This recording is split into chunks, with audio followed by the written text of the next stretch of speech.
Hello and welcome to the Useful Idiots National Convention, where we react to the Democratic National Convention that we watch so that you don't have to. I'm Katie Halper. I'm Aaron Maté. Thanks so much for joining us, everybody. A little peek behind the hood. We were going to take the rest of the week off because, it's summertime. Our producer, Matt Wilson's on vacation. I'm abroad. But the DNC has been nuts, and there's so much to respond to, so much to be angry about, so much to laugh at. So we figured we'd come in, do a bonus live stream for you. So thank you so much for being here with us. Yeah. And of course, because we are bringing you this on what was supposed to be a week off. So you got to show the love and the like by giving us a like. All right. Well, somebody who is not feeling very liked right now inside the DNC is the uncommitted movement. This is the group of people, led by Palestinians, who rather than pledge their support for Joe Biden in the primary, voted uncommitted to, show their displeasure with his support for Israeli mass murder. And in Michigan alone, they got more than 100,000 people to vote uncommitted, which is huge because that can make the difference in a national election. And the Democrats will need states like Michigan to win. So what is happening right now? Well, the uncommitted movement is staging a sit-in outside the convention because they're not being given even the courtesy of letting a Palestinian American who supports Kamala Harris, who will endorse Kamala Harris, letting them speak on stage. The DNC has let the family of an Israeli hostage, a former Israeli soldier, speak on stage. They've let countless people on stage to, pledge their support for Israel. The DNC platform declares its rock solid support for Israel and criticizes Donald Trump for not being enough of a warmonger. AOC made a really insulting claim on stage when she said falsely that Kamala Harris is working tirelessly for a ceasefire, which I don't even think Kamala Harris would pretend that that's true because she's busy campaigning. She's not even in the room as all the fake ceasefire talks are happening. So uncommitted movement staging a sit-in outside the convention, asking to be heard, asking for a Palestinian voice to be allowed on stage. And so far, the DNC has said no. So even people who say, we will vote for you, we will endorse you, we want to speak on behalf of the Palestinian American community, they're not even allowed on stage. So somebody who was allowed on stage is sort of like a replacement for Palestinians is Keith Ellison. He's the Attorney General of Minnesota.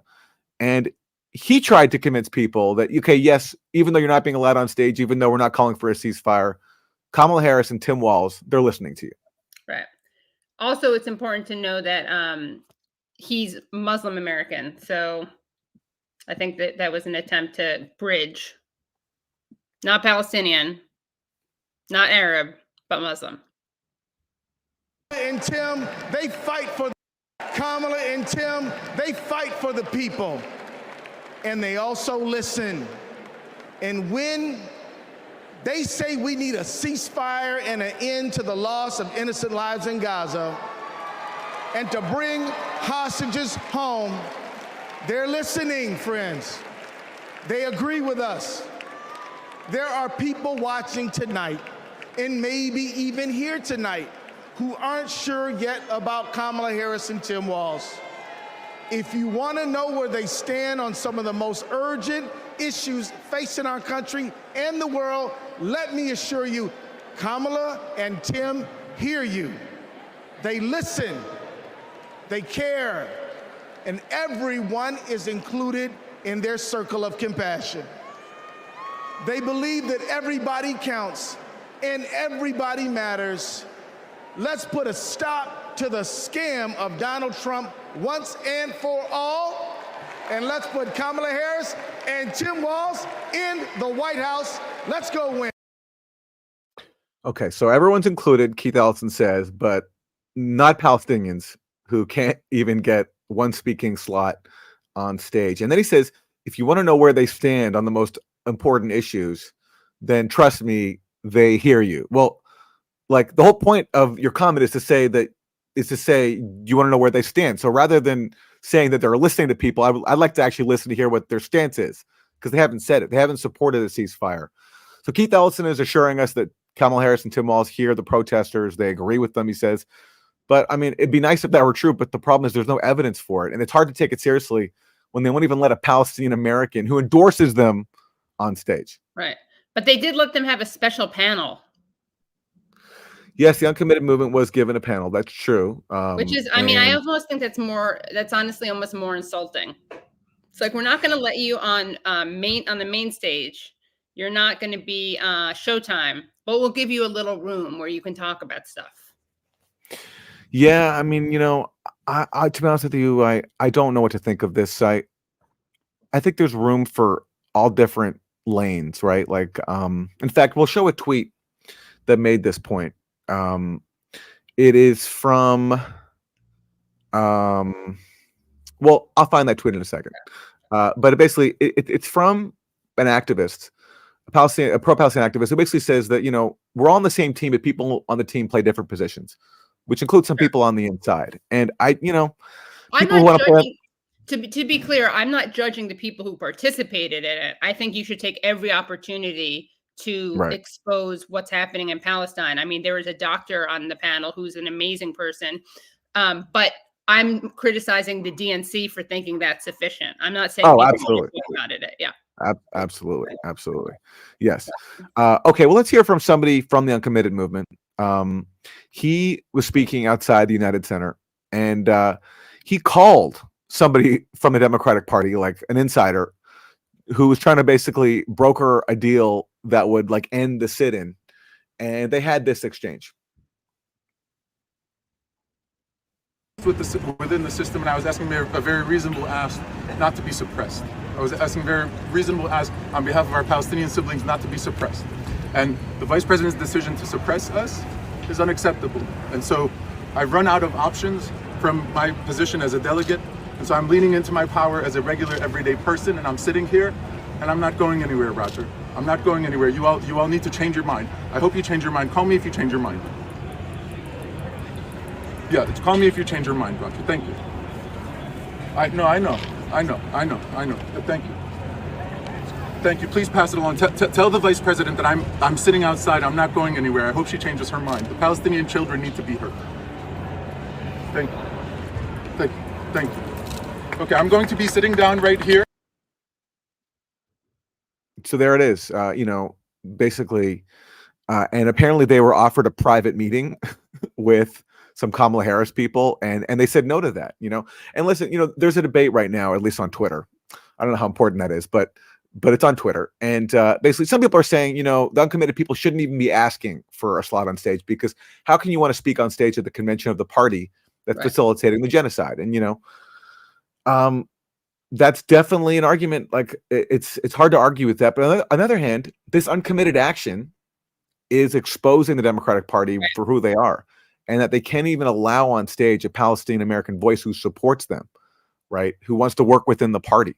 That's how racist and bigoted they are, and how afraid they are of Joe Biden's policy of being called out. So I see value in the uncommitted action, and they're playing the inside game, and in the process, they're actually exposing the Democratic Party in a way that for everyone can see just how incredibly biased they are toward Israel, to the point where they're willing to silence their own supporters who are simply wanting to call for a ceasefire, even though they also want to endorse Kamala Harris. Yeah, that's when you know that it's almost like pathological. They can't even do what's in their own superficial, immediate self-interest. And their anti-Palestinian racism is just so normalized. Imagine saying that to another group. Yeah, no, exactly. It wouldn't happen. And again, they let in family members of a captive were allowed on stage. By the way, the captive is a former Israeli soldier, and they won't let a Palestinian American in, by the way, a state that they need to win. They need to win Michigan. Michigan is the largest Muslim American, Arab American population in the country. Won't even let a voice from that on. Congressmember Ilhan Omar, one of the few Democrats to take like a consistent stance, she joined the protest sit-in, and it was kind of it was an emotional moment as some people were breaking down at just basically being shut out by their own party.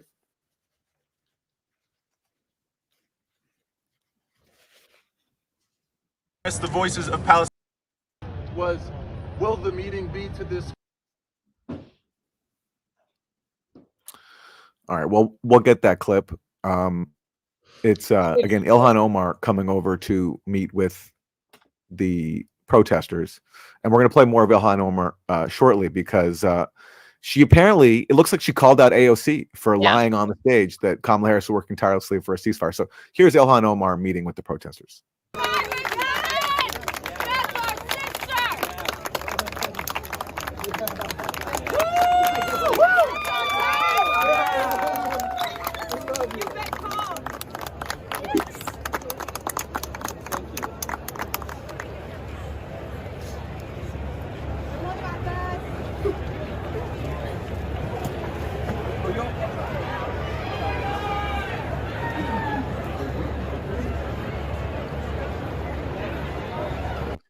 So for people just listening, you see Ilhan Omar hugging, embracing Abbas Alawieh. I'm sorry if I mispronounced that last name, who is one of the leaders of Uncommitted. And, you know, it's emotional. These people like obviously care about the Democratic Party. They consider themselves Democrats, and they're just being totally shunned and insulted. And so, you know, having Ilhan Omar come over and acknowledge them and join them, I think is, you know, significant for them. But of course, she's an exception because the rest of the party is shutting them out.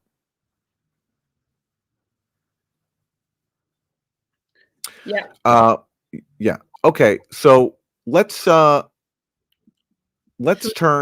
to You think we should turn to the famous the AOC thing to make sure that we get to that, or sure, yeah. Well, let's listen to AOC. I mean, most of you, if not all of you, have seen this clip by now, but it's worth playing because it needs to be shamed and mocked because it's just unbelievable that this was said. I mean, she said many things that I think are worthy of criticism, but my only problem with that is like it's so easy to criticize AOC that it's probably we're not offering much novel in joining the pile. But this comment in the context of what's happening was particularly egregious. So let's go, and Wilson, let me know if you have the clip, to AOC lying on stage that Kamala Harris is tirelessly working for a ceasefire.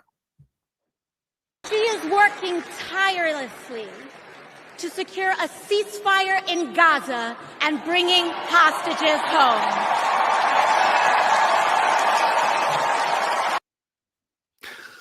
I mean, listen, so everyone's seen this clip by now. It's so revolting. It's a complete lie. Not even Kamala Harris would say it because she's busy campaigning. And of course, even if she were present at the U.S. Presence at the ceasefire talks, she knows, like everyone else knows, that the Biden administration is blocking a ceasefire by basically accepting all of Israel's new conditions and pretending as if Hamas is the only obstacle. It's the same song and dance. It's so clear by now. And so on top of that, then she even lies about Kamala Harris being there and working for a ceasefire, which is not even true. But listen, I wanted to give some advice to AOC's people and to AOC about, like, if you're going to lie to the public. Katie, I was just saying, I wanted to give some advice to AOC and her people about how to better lie to the public. Pretend as if Kamala Harris is on the right side of history when they know she's not.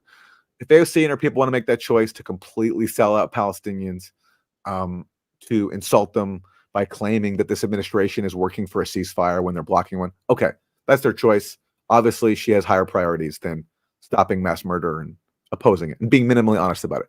But if you're going to say that, why don't you just say what she should have said was, if she's going to lie, she should have said was Kamala Harris will work tirelessly for a ceasefire.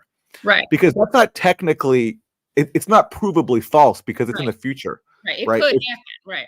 It's perspective. It's not going to happen, but it could happen. Right. And so therefore, by saying it. Exactly. Yeah, exactly. You could like cover your bases by saying it's going to happen by making a fake promise, but at least it wouldn't be such a blatant lie that's like demonstrably false right now. And why she would go and say that, like what compelled her to tell such a ridiculous lie? I'd love to hear an explanation, like, because all they're actually working for right now is a censorship, not a ceasefire, a censorship of Palestinian voices at the DNC. And is that a segue to your tweet, or are you just making that comment? Sorry. Yeah, I'm just making that comment. Okay. No, it is. And in fact, let's take a look at one of the reasons that AOC's statement is so embarrassing. Because again, Aaron, as you mentioned, and we're offering some free consulting to the AOC team. If you want to lie effectively, you can lie effectively, or you can have plausible deniability because you can say that she's going to be working on it. But she's obviously not doing that now. And how do we know that? Well, we kind of know that because her own advisor, Phil Gordon, tweeted the following out. VP has been clear. She will always ensure Israel is able to defend itself against Iran and Iran-backed terrorist groups. She does not support an arms embargo on Israel. She will continue to work to protect civilians in Gaza and to uphold international humanitarian law. I don't see a ceasefire even nominally mentioned there. No, of course not. And again, in real life, the Biden administration is playing this just unbelievably cynical game where every time Netanyahu adds a new condition, the Biden administration accepts it, adds it to the so-called ceasefire deal, and then claims that Hamas is the obstacle. This is what has just happened newly this week. And then Blinken goes before the cameras and declares that Hamas has to accept the deal when the deal keeps changing because Netanyahu keeps adding new conditions. And what's amazing about Netanyahu's terms is, okay, so he wants to keep control of Israeli control of a border area between Gaza and Egypt called the Philadelphia Corridor. He wants to keep a permanent Israeli military presence there. And amazingly, if you read the Israeli media now, Yahoo coming from Philadelphia. Well, that is very fitting. That's right. That's where he grew up, right? Yeah. So he's sentimental. He's sentimental about Philadelphia, Pennsylvania. Yeah. That's right. I forgot about that. He's basically an American. I forgot about that. So if you read the Israeli media, maybe it gets mentioned sometimes in the U.S. media at the bottom of an article or something. But like even Israeli military leaders say we don't need to keep control of the Philadelphia corridor. Even they say that. Okay. So Netanyahu is just adding these new conditions that he knows Hamas will never accept. And Blinken is going along with it and claiming that that's the ceasefire deal they've been putting forward all along. When it keeps changing. So that's what's happening. That's what's happening. And AOC goes before the DNC, and all she says about Gaza is that Kamala Harris is working tirelessly toward a ceasefire. And by the way, this is after a few months ago she called it a genocide. Right? Yes, right. Yeah. She called it an unfolding genocide. She said, she stood in Congress. She said, if you want to see what know what an unfolding genocide looks like, this is what it is. And she even defended that when people like Jake Tapper, of course, pushed back on it. But actually, I thought it'd be interesting to see a response from a Palestinian activist who actually interrupted Tim Walz. I had him on my show on Tuesday night, but I asked him about his thoughts on AOC's statement. His name is Mataz Salam, and he frequently disrupts meetings. And in fact, he's the guy who one of the people who interrupted that terrible Republican congressman from Tennessee who said, goodbye to Palestine. I will never support the Palestinians. I will always support Israel. That was him. So let's take a look at Mataz's response to AOC's statements. So this very talked about AOC clip. Remember, she did say in March what was happening in Gaza was an unfolding genocide. Let's hear what she has to say about Kamala. She is working tirelessly to secure a ceasefire in Gaza. AOC is just sad. I liked her at some point. It's just been the most pathetic, blatant selling out imaginable. It's insane to me how stupid they think we are and that people do actually fall for that. This absurd concept that when she's in power, that's when she can actually work towards a ceasefire. Come on. These are real people being murdered every day using these insane bombs, the smart kits, JDAMs, everything from the US. And then you're going to say she's working tirelessly towards a ceasefire. What an insult, honestly. So there you have it. What an insult. And this is coming from someone, by the way, who liked AOC at one point. Yeah, well, someone who's in the same squad as AOC is Ilhan Omar. And people can correct me if I'm wrong, but it looked to me like she was calling out AOC for making such a shameless comment. She spoke not inside the DNC, but outside of it. And this is what Ilhan Omar said. Of Palestinians. It's been unconscionable for me in the last 10 months to witness my colleagues in this administration refusing to recognize the genocidal war that is taking place in Gaza, to not see the mothers who have lost countless children, the babies whose dead bodies are being dug out, to not understand that working tirelessly for a ceasefire is really not a thing, and they should be ashamed of themselves for saying such thing. Because we supply these weapons. So if you really wanted a ceasefire, you just stop sending the weapons. That's It right. is that That's simple. right. That's right. So for me, it is clear. If we truly saw Palestinians as equal human beings to Israelis, we would feel as equal of a pain as we felt on October 7th in the last 10 months, where the tragedy of seeing maybe 40,000 people, if not more, some people are saying it's over 100,000. And it is financed by our government, with our tax dollars, with impunity on the national and international stage. Now ask yourselves, how does our Secretary of State travel 11 times begging for an end to a situation that we truly have continued to provide the bombs and the weapons that are creating that situation? So there's Ilhan Omar calling out AOC and Antony Blinken, and she makes the obvious point that the only way to work for a ceasefire is simply to stop the weapons, which Right. they're not doing. And she calls out what AOC said, and I really salute her for it, because that had to be called out. Now, I wanted to respond to a viewer comment. I don't really ever read the comments, but I happen to catch this stray, so I'm going to respond to it. So Amir says, is Kamala supposed to outwardly oppose Biden? I say yes. If there's mass murder going on and you're going to come in and you're running on a platform where you're supposed to tell people what your policy is, and you claim, or at least people, if you oppose the mass murder, I don't know if I don't think Kamala Harris does, but if she's going to, then yes, I think you should oppose mass murder personally. So that's my answer. I mean, yes, she's serving in his administration. It's a little bit awkward, but since the vice president is a ceremonial role anyway, Mike Pence had disagreements with Donald Trump. Why can't Kamala Harris have disagreement with Joe Biden about genocide, or if you don't like the term genocide, mass murder? So yes, she can, I think, oppose Biden's policy, or at least she can say, when I take office, things will be different.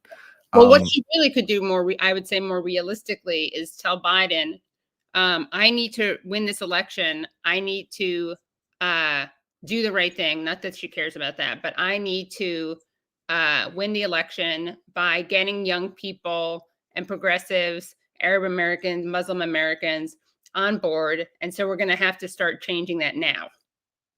Yeah, sure. Yeah. Why should Kamala Harris, like strictly from an electoral point of view, forgetting like morality, because obviously politicians don't have that. Why should Kamala Harris let Joe Biden kill her election chances? Because he's a fanatic Zionist, Right. committed to slaughtering Palestinian civilians. I mean, it's true. This is not her policy. Like, she doesn't make policy decisions, but she is in the administration that is carrying it out. Right. And so she does own in that respect. And so for, her own political chances, yeah, why not insist that Biden do that? Because look, they already got Biden to step down, showing that he was susceptible to pressure and leverage.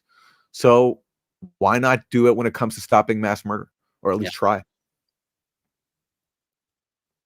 But what is Kamala Harris instead, the campaign, doing? Well, they're using the AOC lie to promote Kamala Harris. So this is from Kamala Harris's TikTok channel, which says this. It says, AOC, Kamala Harris is working tirelessly to secure a ceasefire in Gaza.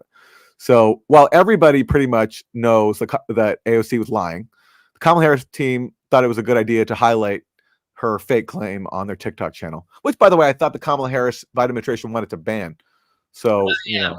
Yeah. but maybe that's the kind of misinformation on TikTok that was spreading that they wanted to crack down on. Right.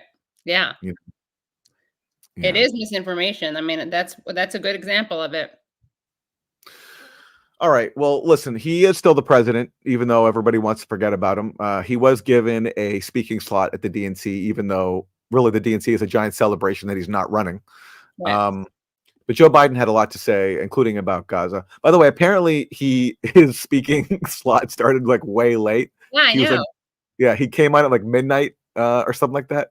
Yeah, which was that to show that he was actually capable of speaking late? Well, if so, he proved it. Joe stayed up past midnight, past his bedtime. Okay, let's go to Joe Biden. And he said something I would say just as offensive as what AOC said about Gaza. Those protesters out in the street, they have a point. A lot of innocent people are being killed on both sides. Yeah, that's not what the protesters are saying, Joe. They're not saying that people are being killed on both sides. They're saying that one side is committing genocide. Okay, you can't both sides of genocide, especially when one side of it is trapped in a concentration camp and can't leave. It's just unbelievable. Yeah, that he's claiming to speak for the protesters, like as if that's their point. Yeah, as opposed to there's a genocide on one side, and also we are funding one side, and we are legitimizing one side, and we are giving logistical support to one side, and we are arming one side. But besides that, you're totally on, Joe. I love to think about how like Joe Biden's staffers like come up with talking points for him. Like, I mean, in those, because these are the most cynical people in the world. They're like arming and enabling a military as it carries out a massacre in a death camp, as it blocks food, water, medicine, destroys infrastructure, lets polio spread. I mean, all the stuff which is openly declared by the Israeli military and Israeli spokespeople that they want to do. So the Biden administration, which is supporting all this, like, how do they come up with talking points that make it sound as if they're empathetic and they care about the protesters while continuing the policy? And I think that's one of the things they came up with. Is like, let's talk about the civilian suffering, but on both sides, right? Because we don't want to acknowledge that actually the suffering is entirely on one side. So let's both sides of genocide, and that's what they came up with. Abby Martin had a good tweet about this, where she compared the reality of both sides, and this is what it looks like. One side, they're on the beach in Tel Aviv, playing volleyball, having a great time, right? Everyone's laughing, having a wonderful time. That's life in Tel Aviv. The other side, it's like an apocalyptic death camp. I mean, like it's just it's so insane. It's just so insane. So that's Joe Biden, both sides. Yeah, he really nailed it. Do we want to do some more Joe Biden? Because he had a real zinger. Yeah, well, let's do Joe Biden speaking about the U.S. place in the world. And, you know, Joe Biden, who loves to brag about how the U.S. can fuel two apocalyptic wars at the same time. One of them a genocide, the other one a proxy war in Ukraine. Joe Biden talked about the U.S. role in the world.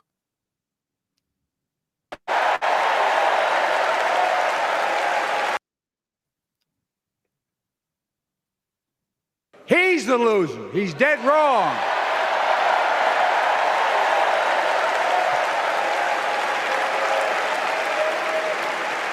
Many of you are very successful people who travel the world.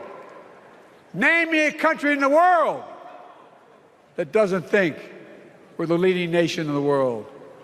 Without America, not a joke, think about it. I'm being literal. Who could lead the world other than the United States of America? Well, guess what? So, okay, who can lead the world other than the United States of America? Okay, well, if you look at the world right now, I would say literally anybody. Okay, and I think the world's saying, please, anybody. But it's like, look at the entitlement here, and like look how he sees the U.S. as a hegemon, and it's like it's dictatorial. Dictators think they have an inherent right to lead everybody else. You know, like what's democratic about that? It's an insane way of looking at the world. It's unhinged, but it's considered normal, and it looks like this is what animates Joe Biden's entire existence. Like this is what he spent his career doing, is defending U.S. hegemony. Look where it's got us. You know, he claims a divine right to be a hegemon. That's pretty much what it comes down to. It's so disgusting, and of course it gets cheers. It gets a lot of cheers. Okay, well, we have more Joe Biden. Yeah, if you think that was good. Europe, like it had been united for years, adding Finland and Sweden to NATO. 10 days before he died, Henry Kissinger called and said, not since Napoleon has Europe not looked over their shoulder at Russia with dread until now. Until now. Well, guess what? Putin thought he'd take Kyiv in 3 days. 3 years later, Ukraine is still free. You know, can I say something? It wasn't actually Putin who said we're going to take Kyiv in 3 days, because he didn't send enough troops to take Kyiv. It was Mark Milley. It was Biden's own chair of the Joint Chiefs who said Kyiv will fall likely in 3 days. So Biden is mixing up his top military leader, his former top military leader, with Vladimir Putin. Just a small correction to Joe Biden. The best of us. Who doesn't? But again, those two. Yeah. But again, it's like this is like Joe Biden's signature achievement that, like, okay, the Ukraine war is still raging. Ukraine's losing 1/5 its territory. NATO added 2 more members. He's very proud of that. Unfortunately, meanwhile, hundreds of thousands of people are dying. There was a whole peace deal on the table 2 years ago, more than that could have been achieved. You know, minor details, but these are things that you look at Joe Biden, like he really is Sleepy Joe, except when he's talking about safeguarding U.S. hegemony. Yeah. I like the way he quotes, he refers to Napoleon and Kissinger. I mean, yes. Napoleon has a lot of blood on his hands, and so does Kissinger. So in a way, those are pretty apt. Okay. All right. Who do we want to hear from next? Should we show how much contempt the Democrats have for the protesters? I think those are pretty good clips. Yeah, sure. Okay. Well, there's so many examples of this. There's been a lot of protest action at the DNC. Obviously, the uncommitted sit-in outside demanding a Palestinian be allowed to speak on stage. Many other voices calling for a ceasefire. Katie, which clip do you want to show of a protester being silenced? Let me see. How about we show the person getting hit on the head? Okay. So here we have a protester wearing a hijab, and here's how a Democratic delegate responded to her.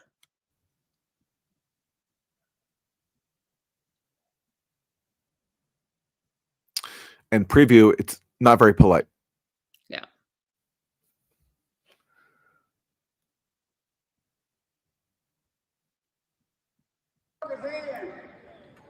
The moment we had to meet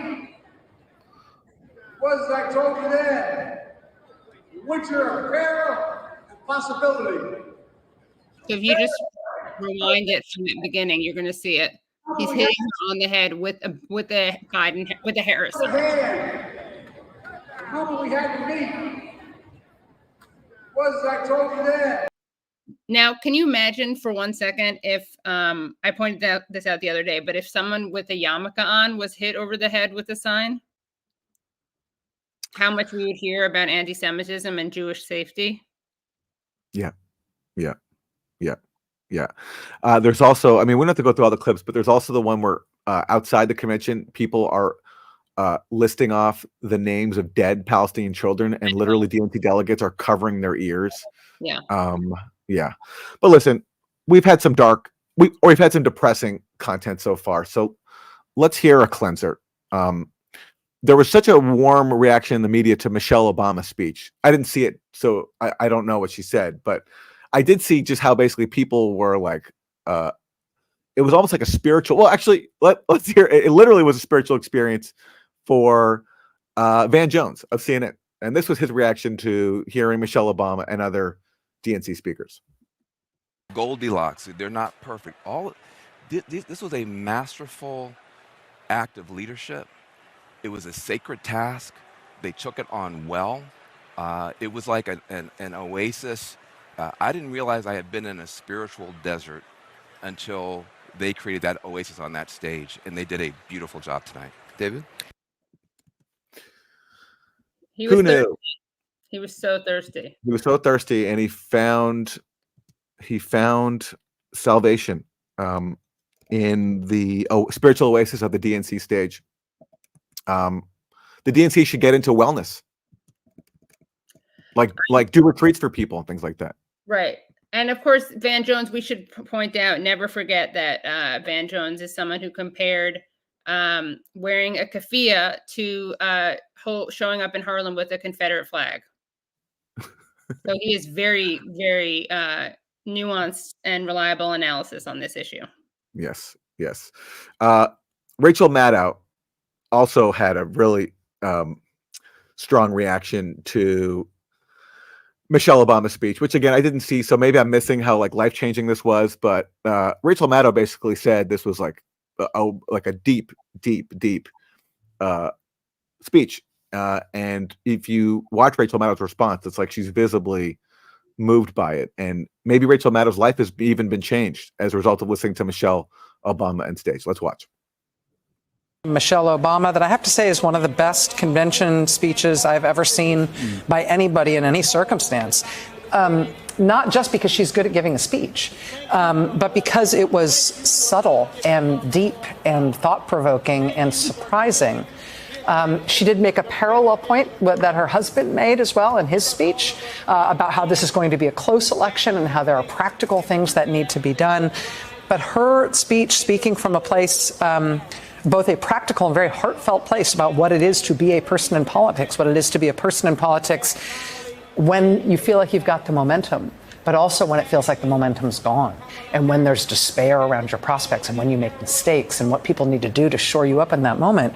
Very unusual, I think perfectly delivered, and just a stunning speech.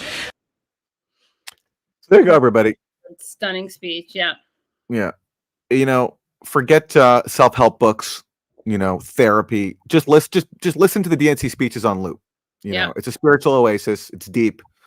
Your life will be changed, and all the answers are there. Yeah, between you're going to fill your you're going to get your oasis taken care of. You're going to get depth and nuance. You're going to get entertainment. Everything. Radical self-care. They're not radical politicians, but they do offer radical self-care. Okay, let's turn to a speaker who, unlike Palestinians, was welcome to the stage. There's all these people welcome to the stage who are not even Democrats, like Trump's former press secretary, who's a Republican. She was welcome to the stage.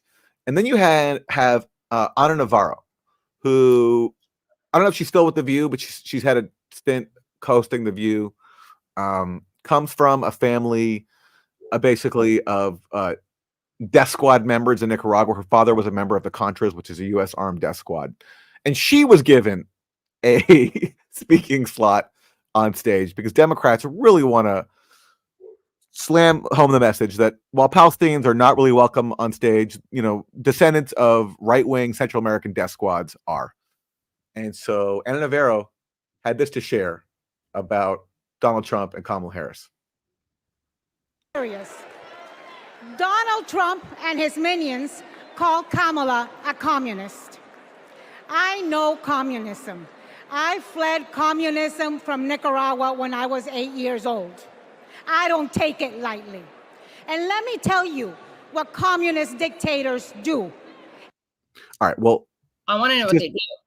Yeah, well, but just a correction, she did not flee communism. Her family fled because her father was fighting to overthrow the Sandinista government, which the majority of Nicaraguans supported, but the U.S. didn't because the Sandinistas made the mistake of trying to use their country's resources for their own people, not for rich U.S. corporations. And so That's why her family fled. Her father stayed behind to, keep fighting in these death squads. To engage in more terrorism. Yeah. I mean, and the Contras like specialized in torture and rape and skinning people alive. Yeah. They would terrorize peasants. They would blow up, like anything. They would contaminate crops. Like these are just, anyway. So that's what she comes from, and that's who they have on stage speaking as a moral authority. Yeah. So do you want to hear more about? I want to hear what communist dictators do. Yeah. Okay. And it's never just for one day. They attack the free press. They call them the enemy of the people, like Ortega does in Nicaragua.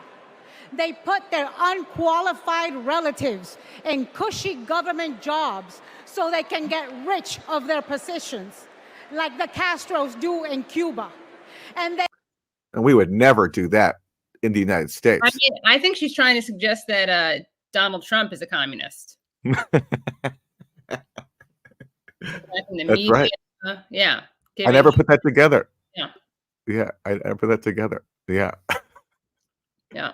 And of course, what's cool about the U.S. It's like, we don't our leaders don't just put their leaders in cushy government jobs. They also get them jobs in the private sector. So, for example, Joe Biden got Hunter Biden a very lucrative board seat with Burisma in Ukraine.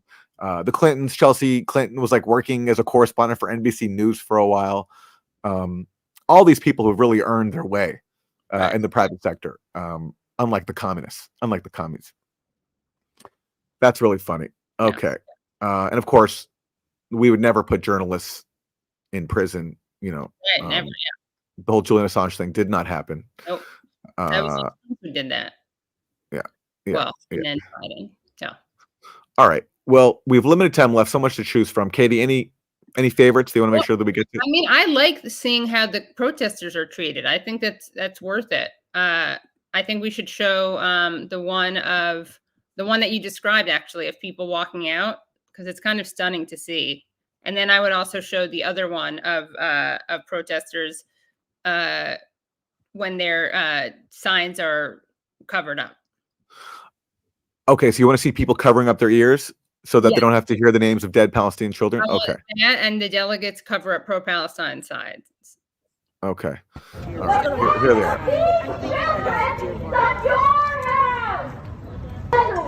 13 years old. Say it again. Say it again. Mock them again. Mock the children again. Do it again. Do it again. 18 years old. 18 years old. Yusuf Hassan. 18 years old. Turn around and join the uncommitted delegates in the protest. Can you imagine, at least keep it to yourselves how much you don't care about the deaths of Palestinians. Like, keep your contempt for people protesting a genocide to yourself. But it speaks again to just how acceptable the not only apathy towards killing Palestinians, but the anger towards people who are upset about the killing of Palestinians is. And these are people who they don't care that they're being filmed on phones. Like, they don't, just for the sake of not making Democrats look like ghouls. They just have no humanity. And let's take a look. I mean, I can't believe it. The mocking, 18 years old, mocking the age of someone who was killed and going like that. Let's take a look at what happened when people people held up a Palestine sign. We're looking in the future. I start to look ahead. Who we have to eat. What is I told them? The future of fair and possibility. Fair. Everybody sign up, please. We're in the grip of a once-in-a-century pandemic. Start with us. Oh, racial justice long overdue. Literally rip the sign up. That's how much the DNC respects democracy. I mean, it's a There, perfect metaphor in a way. Joe Biden literally covering up a protest of Palestinians. It's like the way he just blocks them, right? Like it's a perfect metaphor of how he invisibilizes Palestinians. and look what happened to this demonstrator. Okay, so she's like a total supporter of Kamala Harris. Went to an event in Milwaukee for Tim Walz. Her T-shirt just simply said "Free Gaza," and they forced her to leave, just like that. She was not even saying anything, but just just the words "Free Gaza" got her kicked out of a Tim Walz event. Just that, without even saying anything. That's how like intolerant they are of anything that acknowledges what's going on in Gaza and calls attention to it. Jesus. She cheered. It says that she was thrilled to support the first female president. I cheered in my seat for 4 hours waiting for Harris. Yeah. It's unbelievable. Sorry. Can't wear a shirt that says "Free Gaza." You're out. You're out. Violate the dress code. You're out. Yeah. Okay. Well, let's turn to Senator Elizabeth Warren, because she's one of the few people who could be associated with policies like Medicare for all. Remember when that used to be a thing? Yeah. We used to talk about that. Bernie Sanders really championed it. There was a lot of momentum behind it. Kamala Harris once co-sponsored a Medicare for all resolution, right? Which now that she's a nominee for president, she says, sorry, I no longer support. Right. So Elizabeth Warren was asked about, hey, like, does Kamala Harris have any policy positions? And what about the policies that she's renounced that you support? And is that of any concern whatsoever? And this is what Elizabeth Warren said.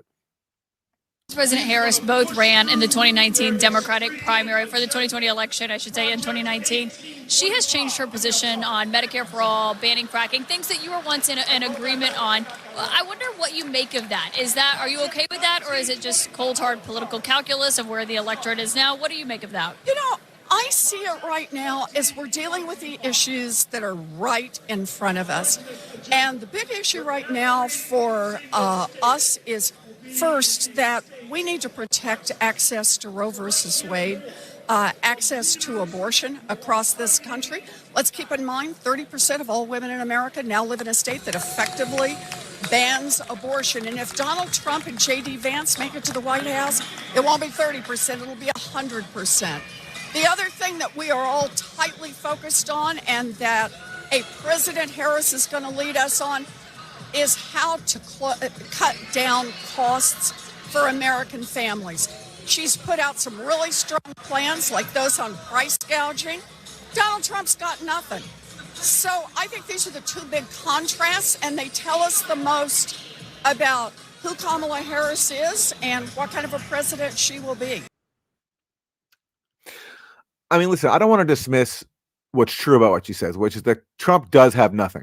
He does. He has absolutely nothing or very little, I should say, because like he's got some proposals that are helpful to working people. Like you could argue not taxing tips, right. But like, is this going to be the new normal where basically we Democrats abandon all their stated positions just because of the threat of Republicans coming in? I mean, this means like, how is anything ever going to get done if every time there's an election, Democrats say, well, we have to pit basically Medicare for all versus protecting access to abortion? Like, why can't it be both? And why can't sorry, at one point, why can't Kamala just say, I personally still support Medicare for all, but it's not really possible right now, so I'm not gonna be able to do it. But by the way, I still support it. That's what Obama said. Like that was his cop out, and at least that's like, okay, so you're acknowledging you're not going to do it, but at least you're not abandoning the idea. But they can't even do that anymore. Now it's like, I don't support it anymore. See, this episode is really good because we're giving some great consulting tips for free. We've helped AOC lie more effectively. We're helping Kamala lie more effectively. I hope they are watching this. But it is interesting, what Warren says. Yeah, Roe v. Wade does matter, and Biden and the Democrats did not do anything to codify it. That's true. They didn't. That's true. And then since they didn't, now they have to say we can't have anything else because we need to defend it now after we failed to codify it before. Yeah. But listen, on your point about us being consultants, like we could change the stream name to the Democratic National Consultation. Oh, okay? Yeah, I like that. Yeah. We're just doling out consultation advice. I've always wanted to be a consultant because I never quite understood what a consultant is. So this is really great experience for me. Yeah. Exciting. Learning on the job. Yeah. All right. there. Yeah. Okay. Well, we're nearing the end of the show. And we thank you everyone for tuning in and bearing with us as we do this sort of on the fly. And we thank also especially our producer Matt Wilson for taking a break from his vacation to do the show. It was very kind of him. As a special treat, let's hear from Nancy Pelosi, who was on the Stephen Colbert show. And she was protested in the crowd by people wanting a ceasefire in Gaza. And Nancy Pelosi had this to say.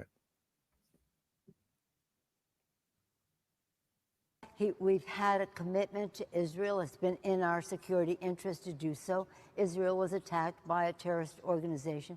We want the hostages free, but we don't want children killed in Gaza, and so we have to come up with a solution. And right now, we just got word earlier today, that Israel had agreed to the ceasefire agreement. We're hoping that Hamas will too. But it takes. Okay, so this is the Democratic Party spinning for Benjamin Netanyahu, adopting the new line that Netanyahu can add any conditions he wants, and when he does, that means he's accepting the deal. And now Palestinians have to accept it. And he's adding conditions that he knows Palestinians will never accept, because one of his new conditions, as we talked about earlier, includes an Israeli permanent military presence along the Egypt-Gaza border, and also letting Israel also be in the north to basically harass and vet Palestinians returning home to what's left of their homes. So that's Nancy Pelosi. I never used the term, but I'm going to make a rare exception: gaslighting, and claiming that Hamas needs to accept the deal. And then in this next clip we have, she faced a protest from the crowd. Have to learn more about trust and peace and learning about each other rather than to have conflict resolved by war. Well, as you can see from the continuing protest out here, that answer is unsatisfying to some people, because they believe that the United States. Hold on one second. Would you like to respond to what they're saying? Yeah, well, what I was saying Will is, you listen to her response? If she. They're screaming, I can't hear them, but to those who have They've that said question, that the United States should not have any role in supplying Israel arms to kill the people of Gaza now. That's what they're saying. Israel has a right to defend itself. Agreed. And the hostages should be returned. And the hostages should be returned. But the other part of it is that has been so major for all of us for many years, is that there must be a two-state solution. You cannot have peace. I mean, yeah. Well, as Gideon Levy, there are two things. One is that is not what she's being asked about. And Colbert communicated very clearly what she was being asked about, which is about the United States arming Israel. That the two-state solution has nothing to do with that. And also the two-state solution is a joke, as we know. Yeah, well, it's in Democratic parlance, it's a fig leaf to cover up for what's actually happening, which is Israel's continued destruction of a two-state solution by stealing more Palestinian land. They've been talking for years about like George W. Bush was talking about this. He's like, we need a vision far off in the distance for a Palestinian state. So while Democrats, Republicans are looking on a path toward a Palestinian state, a vision toward the future, what's actually happening before our eyes with U.S. funding is Israel stealing more Palestinian land, now making Gaza unlivable to make a Palestinian state impossible. So it's just a complete joke, as you said, to call for a two-state solution when you're helping Israel destroy it every single day. And then she says Israel has a right to defend itself. And it's like, this came on the day when that video was circulating on Twitter of a Palestinian child's head blown into, which I believe Elon Musk's Twitter took down, deleted, censored. I saw some claims to that effect. So that's Israel defending itself, is by blowing up more Palestinian children, burning them alive, doing all the things that Palestinians were falsely accused of doing on October 7th. And it's just unbelievable. Like, so, you know, Layla Al-Arian, a journalist with Al Jazeera, said this best. She said, if I follow Israel, I'm paraphrasing. She said, if I follow Israel's logic, nothing justifies October 7th, but October 7th justifies everything. Yeah. Right. And that's what Nancy Pelosi is basically adopting there too. That, okay, because the people you're occupying resisted on one day and some civilians were killed on that one day, this gives us the right to wage a 10-month-long ongoing mass murder campaign. Right. And also, we know that Israel doesn't want the two-state solution. And as Gideon Levy has pointed out in the past, every single person who's now calling for a two-state solution was against it when it was politically possible. Because as you said, it's a fig leaf. No one actually wants to do it. But again, even let's just say, like, let's say for argument's sake, you thought a two-state solution was important and viable and doable. Again, that has nothing to do with arming Israel as it commits war crimes. Why did you think that would help create a two-state solution? Yeah. Okay.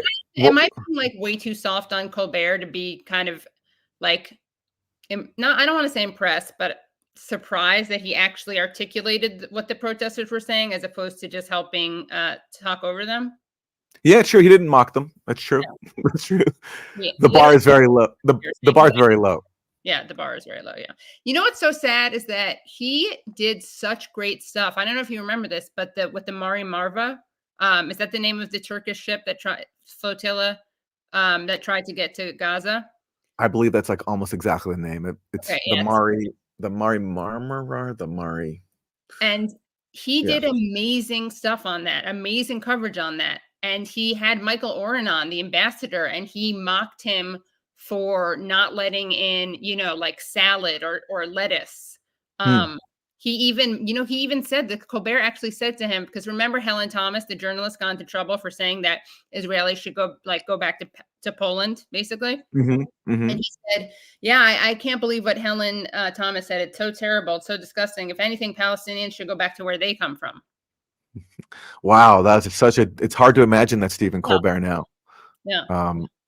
I had the pleasure of seeing him live during that era when he was doing the Colbert Report, and he was incredible. Yeah. Incredible. Like, not just, sharp, as you were just giving some examples of, but also just such a brilliant performer. Yeah. It's funny, yeah. So it's much sad, fun. but kudos to him for not kudos to him for not mocking those protesters. Yeah. And by the way, the Turkish ship was called the Mavi Marmara. Mavi Marmara, Yeah. Okay, well, we're going to wrap soon. Wilson, I'm calling an audible. I'm going to bring in this clip because, we talked earlier about how deep the convention has been. Like MSNBC, Ben Jones were talking, Ben Jones was talking about this being like a spiritual oasis. Yeah. Here's some more deep thoughts. This is from the chief healer in chief, or co-healer in chief, along with Michelle Obama, Barack Obama. This is what he said about the nature of our materialistic society. And let me there it is. Okay.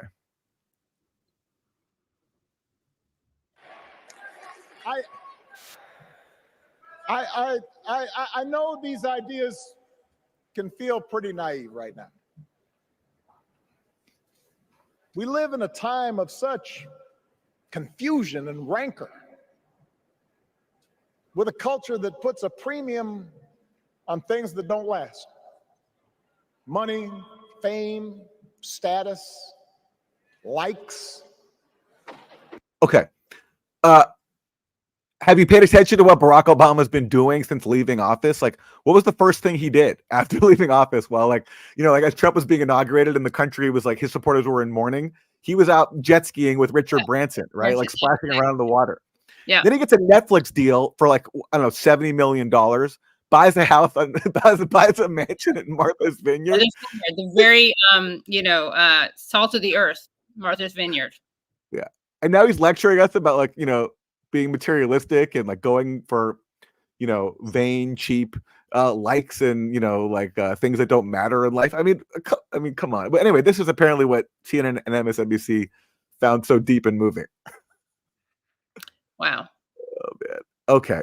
Well, there's one more thing I wanted to point out, which is that I don't have the Twitter on me. And apologies, by the way, I had a tech issue. I'm not on my own laptop, so I'm not logged into things. So if I was looking down, it was because I was looking things up on my phone as opposed to what I usually do on the laptop. But Ryan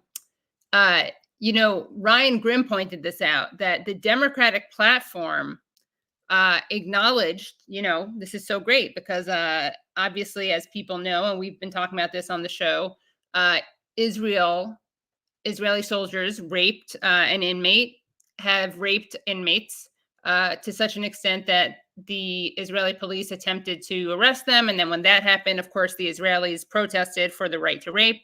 We know that a Knesset member said it was legitimate to insert sticks into someone's rectum.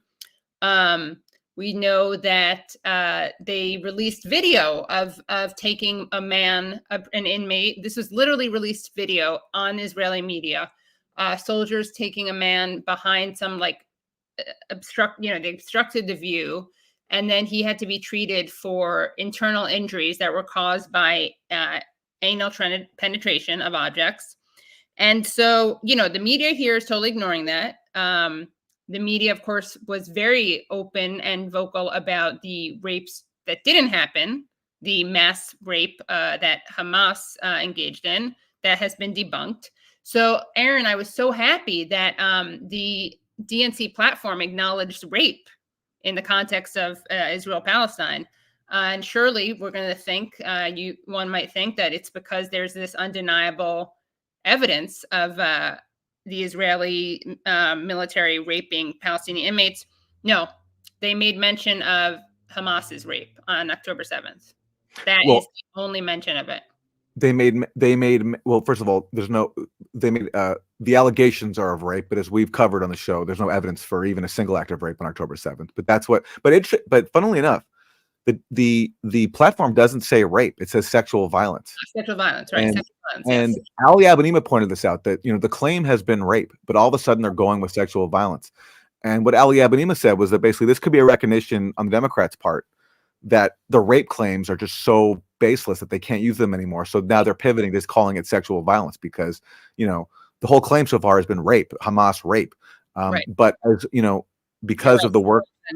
Sorry, I didn't have it in front of me, or else I would read it. But it's interesting. So basically, first of all, they're of course not mentioning as you point out, the actual sexual violence, the actual rape, which carried out by Israel, and it speaks to why. By the way, it was so vital to subject these Israeli claims of Hamas rape to scrutiny, is because the whole point of them was not just to distract from Israel's actual practice of rape and torture, but also to manufacture support for mass murder. Because in saying that Hamas committed systematic sexual violence, rape, the message was sent that these people are just barbarians. We cannot negotiate with them. We can't engage in a ceasefire. They have to be destroyed. And if all Gaza has to be destroyed, well, so be it, because these people are just so depraved. So Democrats are still using that to justify their continued support for Israeli mass murder.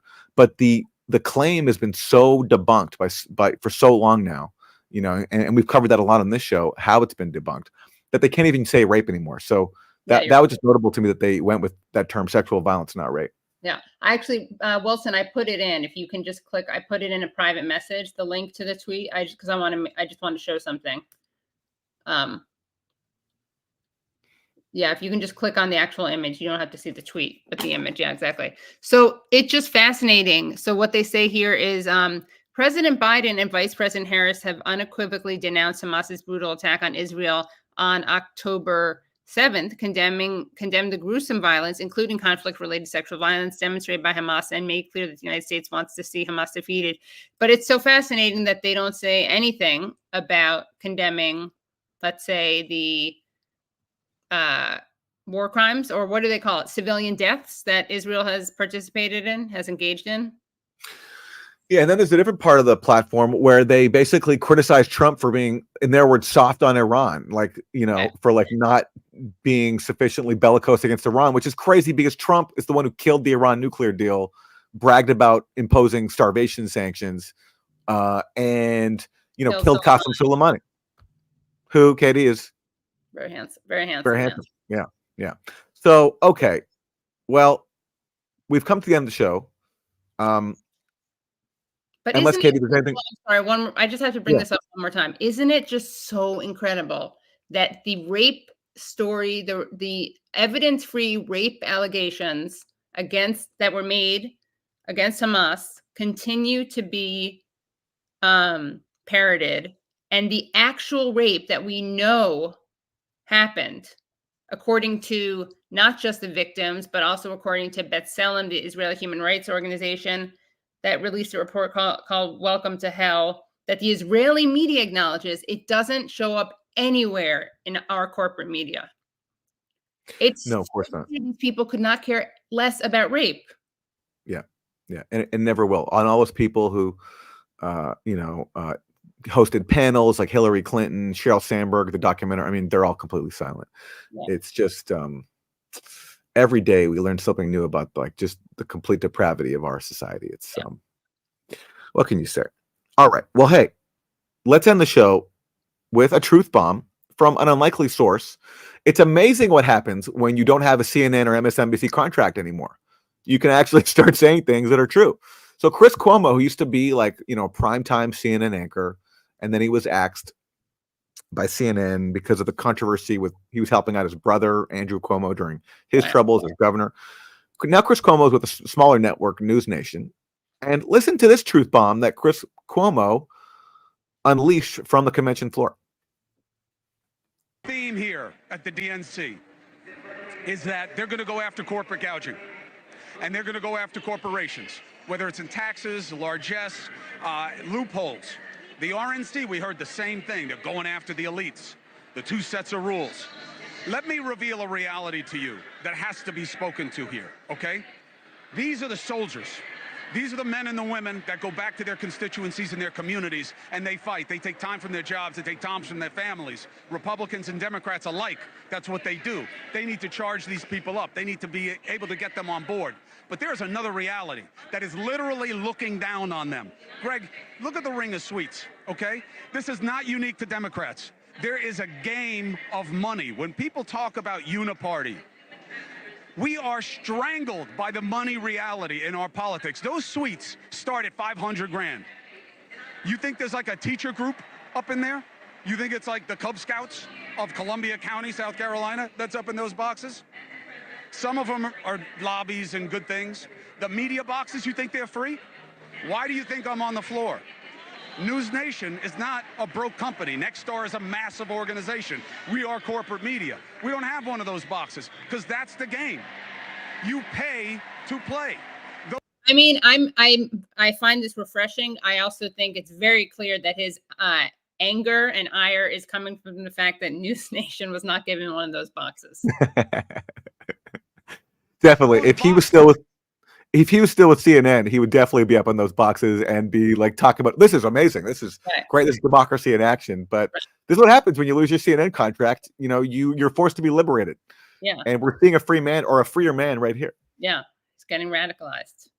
Are filled with the same people that they say they're going to regulate. They are literally looking down on the faithful and being told, yeah, we're going to break down on them. We're going to make them pay their share. They paid $500, $700, $1 million, $1.5 million to have those seats. They get hotel suites that are probably gifted to the party. And the same thing is true at the Republican side. And they're going to take them down.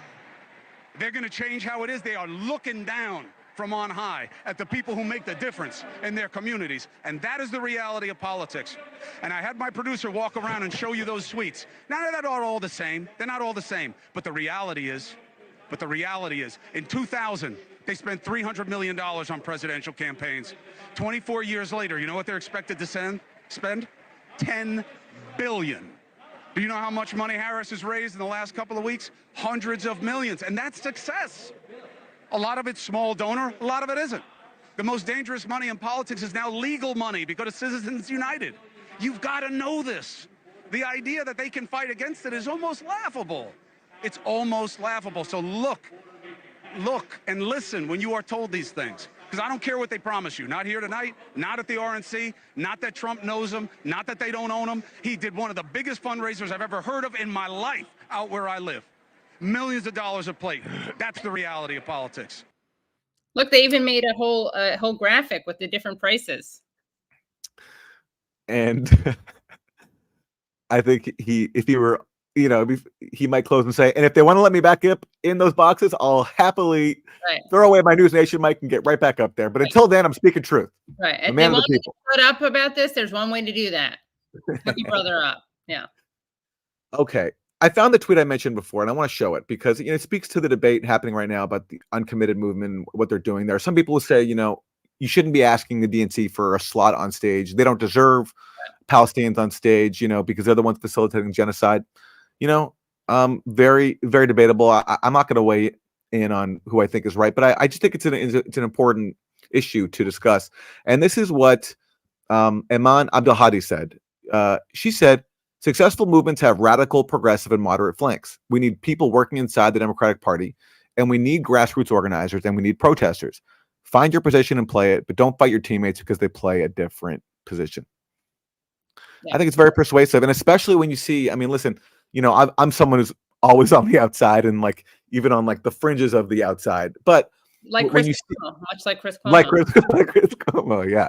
But when you see the fact that the uncommitted demanding even just a token slot on stage, the fierce resistance they're getting to that and what they're willing to do to protest it, to sit in, and you see what that is exposing to people, it's lifting the mask even more. I think it shows the importance of working on the inside. I think that's something positive here. Yeah.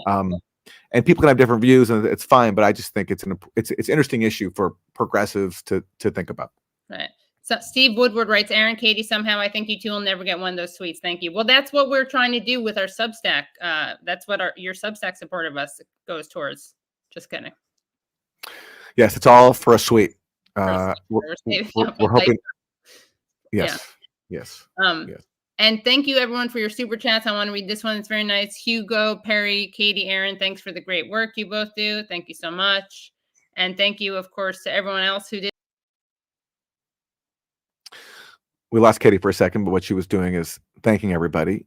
And we are thankful to you for joining us. Okay, here she is. Sorry about that. Every time I try to scroll on this laptop, which isn't mine, I somehow get exit. But yeah, thank you to Sparky. And Sparky, apologies for skipping your super chats on my show the other night. Okay, well, we're going to wrap it there. Thank you so much for tuning in and joining us. Our website is usefulidiots.podcast.com. Go there, support the show, get bonus content. We're very grateful to our producer, Matt Wilson, for taking the time from his vacation to help us do the stream, for making it possible. Thank you, Matt. Thanks to everyone for joining us. We'll see you next week on Useful Idiots. Bye, everyone.